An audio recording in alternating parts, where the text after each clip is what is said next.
হাদি আমাদেরকে শিখিয়ে গেছেন ওই সেই ইতিহাস যে হাজার বছর শৃগালের মতো বেঁচে না থেকে একদিন সিংহের মতো গর্জন দিয়ে তারপর দুনিয়া থেকে বিদায় হওয়া অনেক ভালো।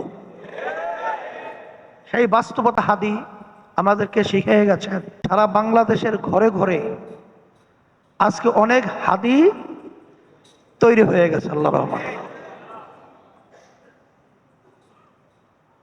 সেদিক থেকে বিশেষ করে আমরা হাদি আমাদের বরিশালের পাশেই ছেলে, আমাদের সুপরিচিত। ও আলেম ফ্যামিলির ছেলে, ওর আব্বা সহ ভাই সহ বাগিয়া মাদ্রাসার প্রিন্সিপাল বড় ভাই। আমাদের সাথে সাংঘাতিকভাবে তার একটা সম্পর্ক।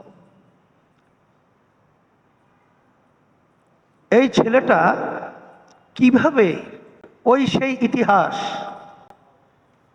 যে হাজার বছর শৃগালের মতো বেঁচে না থেকে একদিন সিংহের মতো গর্জন দিয়ে তারপর দুনিয়া থেকে বিদায় হওয়া অনেক ভালো। সেই বাস্তবতা হাদি আমাদেরকে শিখিয়ে গেছেন, আমরা দেখেছি। আজকে আমরা অন্তর খুলে যদি দোয়া করি, হাদিসের মধ্যে আসছে সবচেয়ে বড় কৃপণ ওই ব্যক্তি যে দোয়ার ব্যাপারে কার্পণ্য করে। আজকে যদি আমরা তার জন্য অন্তর খুলে দোয়া করতে পারি, এমন একদিন আসবে কেউই তো থাকবো না, সবাই কিন্তু একদিন রওনা করে যেতে হবে। আমাদেরকে ভয় দেখে লাভ নাই।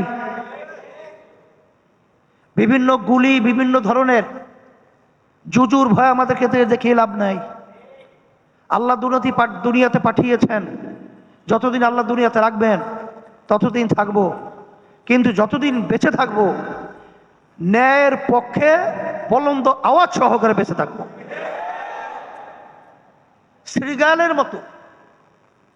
সেইভাবে বেঁচে থেকে কোনো লাভ নাই।